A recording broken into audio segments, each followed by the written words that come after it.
দেখুন, অনেক সময় দেখা যায় আপনার ঘরে, আপনার বাড়িতে এমন কিছু অবাঞ্ছিত ছোট, ছোট ঘটনা ঘটে যাচ্ছে, ফলে আপনার মনে হচ্ছে যে আপনাকে হয়তো কেউ টুকটাক করেছে। দেখুন, একটা জিনিস তো আপনাকে মানতেই হবে যে, যেকোনো নেগেটিভ জিনিসের প্রভাব কিন্তু খুব দ্রুত থাকে। কেন কি দেখুন, একটি আম গাছ আপনি পুঁতেছেন ভালো ফলের আশায়। তো আম গাছের গোড়ায় আপনাকে জল দিতে হবে।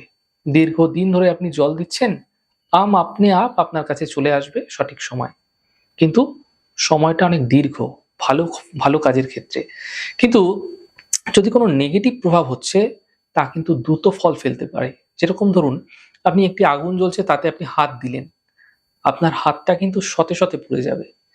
তাই কিছু কর্ম থাকে যেগুলো আমাদের দ্রুত ফল দেয়, কিছু কর্ম থাকে একটু দেরিতে ফল দেয়। সর্বদাই জানবেন কোনো খারাপ কাজের ফল কিন্তু খুব দ্রুত আসে। ঠিক সেরকমই যদি আপনি দেখছেন যে আপনার জীবনে কোনো টুকটাক বা কোনো খারাপ প্রভাব হচ্ছে, তার প্রভাব কিন্তু অবশ্যই পড়ে।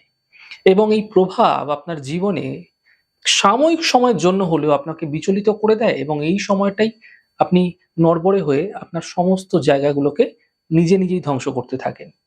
কারণে অকারণে দেখছেন যে আপনার গৃহে ঝগড়া হয়ে যাচ্ছে, ঝঞ্ঝাট হয়ে যাচ্ছে।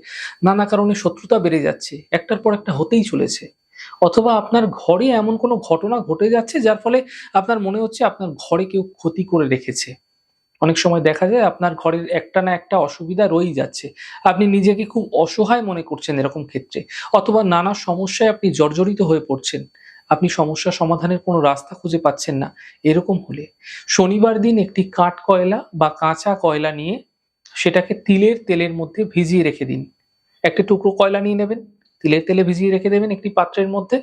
রাত্রে সেটা কি করবেন, বাড়ির বাইরে আগুন জ্বালিয়ে তার মধ্যে জ্বালিয়ে দিন শত্রুর নাম করে। যদি শত্রুর নাম জানা থাকে তাহলে, যদি না জানা থাকে তাহলে এমনি ফেলে দিন। এরকমভাবে ৭ টি শনিবার করুন, কিন্তু ওই কয়লাটিকে ফেলার আগে আপনার মাথার উপর অ্যান্টি ক্লকওয়াইজ ৭ বার ঘুরিয়ে নেবেন। এতে আপনি দেখতে পাবেন আপনার গৃহে যে সর্বদা অবাঞ্ছিত কাণ্ড ঘটে যাচ্ছিল, সেগুলি ধীরে, ধীরে আপনারা কম হতে দেখতে পাবেন।